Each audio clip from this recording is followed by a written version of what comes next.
y que rápidamente se puede aplicar en tres áreas fundamentales de actividad humana: la minería, y en particular la minería de carbón, que es la fuente de energía más importante en esa época, la metalurgia y la industria textil.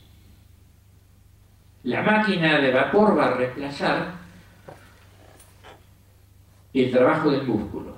Todo trabajo realizado desde que aparecimos los seres humanos en el planeta hasta el año 1760, en que se patenta la primera máquina de vapor en la unidad de Glasgow, es trabajo muscular. ¿Trabajan los animales o trabajan los humanos? ¿Es músculo humano o músculo animal? Ahora aparece una máquina que hace trabajo. Y la primera máquina de vapor hacía trabajo de 40 caballos. Por eso hablamos de caballos de fuerza todavía hoy. Además, la máquina no se cansa, puede trabajar las 24 horas del día, realiza el trabajo de muchísimas personas y esto va a generar un nuevo tipo de actividad que para nosotros es trivial, pero que va a aparecer en la Gran Bretaña del 1760, que es el trabajo industrial, la industria, obreros y fábricas. No había fábricas ni había obreros antes de la Revolución Industrial Británica, que empieza en 1760. Había manufactura, como no, pero en las casas. Por supuesto que había fabricación de textiles, había hiladeros, había telares, pero se manejaban a mano. Un telar mecánico hace el trabajo de 300 hiladeros. Como esto sucede en Gran Bretaña, por primera vez y durante algunas décadas solo en Gran Bretaña es la primera potencia industrial y eso la va a llevar al liderazgo del mundo, que recién va a terminar en la Primera Guerra Mundial de 1914 a 1918.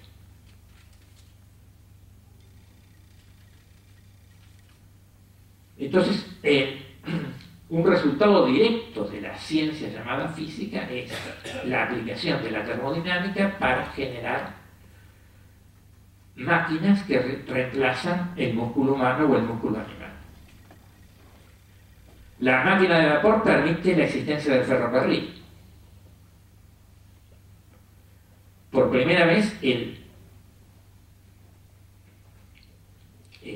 medio de transporte más importante va a dejar de ser el caballo y va a pasar a ser algo mecánico, como es un ferrocarril, que obviamente cambia totalmente la forma de vida y la calidad de vida. La gente que habla de la historia de la industria nos dice que hay dos revoluciones industriales. La primera es esta, la de 1760, la máquina de vapor. Los físicos van a seguir trabajando ahora, obviamente, durante todo el siglo XVII y XIX. En el siglo XIX, la física se va a ocupar con mucho ahínco, con mucho énfasis, particularmente entre 1825 y 1875, de los fenómenos asociados con la electricidad. Y para 1875 todo lo que esté asociado a la electricidad, todo el conocimiento necesario, los físicos lo hacen disponible. Básicamente esto otra vez sucede mayormente en Inglaterra, aunque con un gran aporte de físicos franceses y también de algunos italianos. Pero el núcleo central está en la Gran Bretaña. Esto produce una segunda revolución industrial, nos dicen los que se ocupan de estas cosas, porque la electricidad aplicada ahora a la producción industrial es mucho más eficiente y más barata como fuente de energía que el vapor de la máquina de vapor. Ahora, a partir de la introducción de la electricidad en el ámbito de las fábricas, estas se pueden hacer realmente masivas y tener miles de obreros, lo que hace posible la manufactura en serie. Esto ya es de principios del siglo XX, y esto a su vez hace posible que existan automóviles.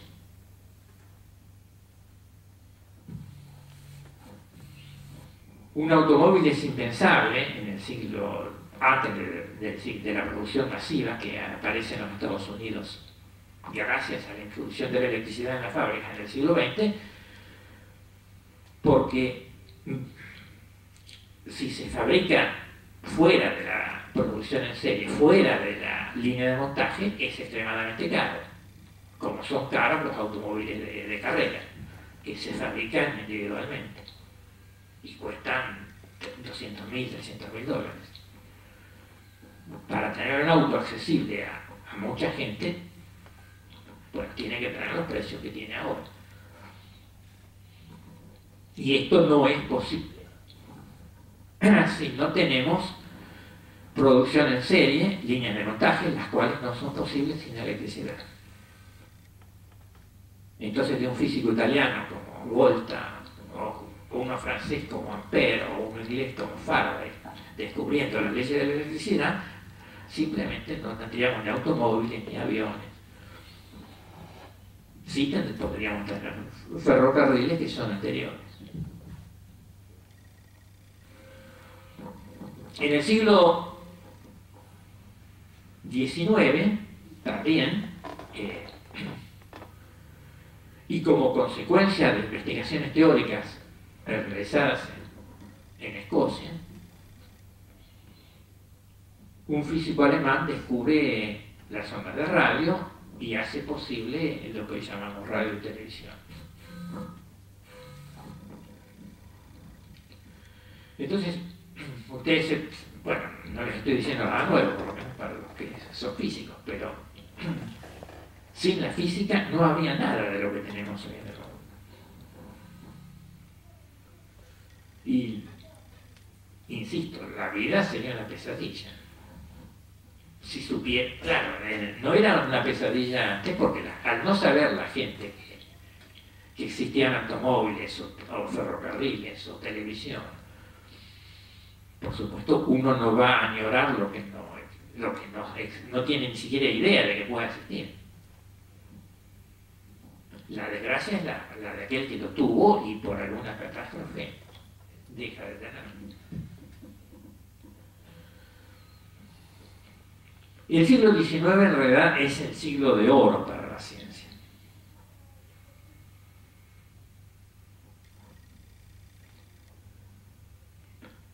El grado más alto de popularidad, digamos, de la ciencia se va a dar en el siglo XIX. El siglo XIX técnicamente termina en 1914. Esto suena perogrullesco, pero no obedece al calendario, pero es lo que los historiadores nos dicen. El siglo XX fue un siglo corto, empezó en 1914 y terminó en 1989, con la caída del famoso muro de Berlín. Es un siglo corto.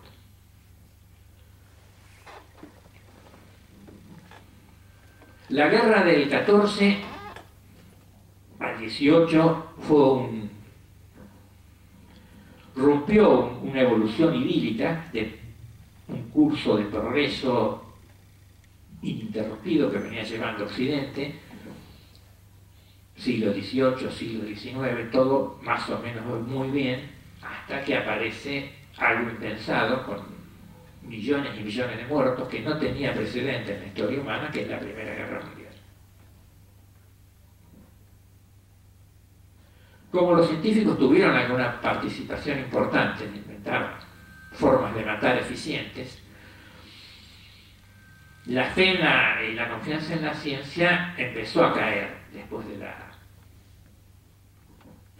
de la Primera Guerra Mundial, y en el periodo de entreguerras la sociedad no vio con demasiado buenos ojos a la física. Si uno lee comentarios del año 30, por ejemplo, va a ver que los hombres de ciencia están muy desconformes con su posición social en esa época. La Segunda Guerra Mundial, por supuesto, fue mucho peor que la primera, murió muchísima más gente, pero Occidente triunfó otra vez gracias a la física, porque los físicos hicimos algo horrible, que fue construir las bombas atómicas. Entonces eso nos dio a algunos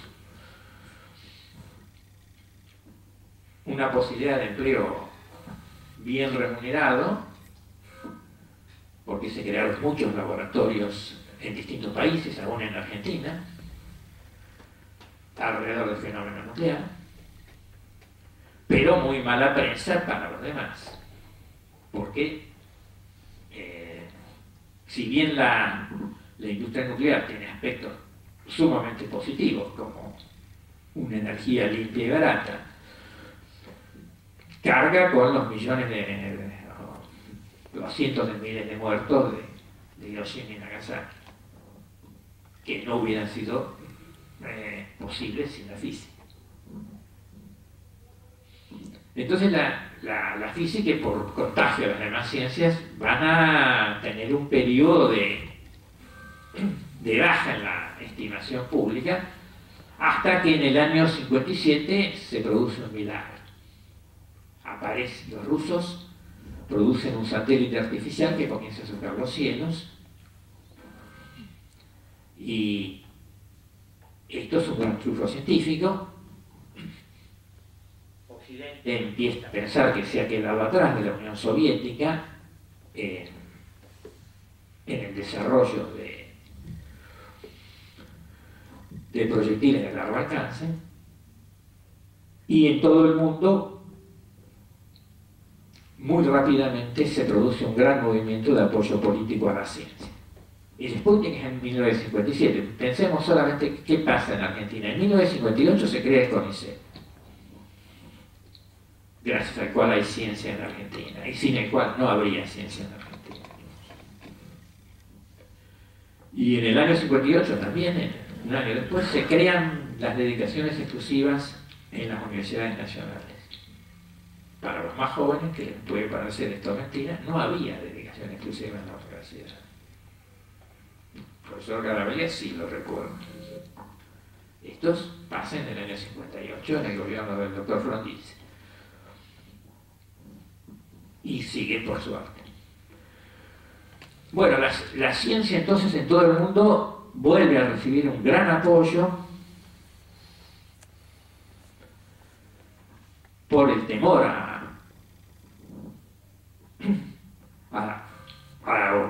los desarrollos soviéticos, y eso genera un auge espectacular, que todavía no se ha apagado, aunque claro está, una vez que la Guerra Fría termina, en el año 1989, y Occidente gana, lo primero que se hace es bajar los presupuestos científicos. Proceso que continúa en marcha. Más o menos el mundo todavía, por lo menos en Occidente, reacciona en relación a la ciencia siguiendo lo que hace Estados Unidos. Cuando hay gobiernos demócratas, sube el presupuesto científico de Estados Unidos, y por imitación o por efecto espejo suben en el resto del mundo. Tuvimos un muy excelente periodo científico en Argentina en la década del 60 hasta el 66. Después Clinton, cuando fue presidente de Estados Unidos, aumentó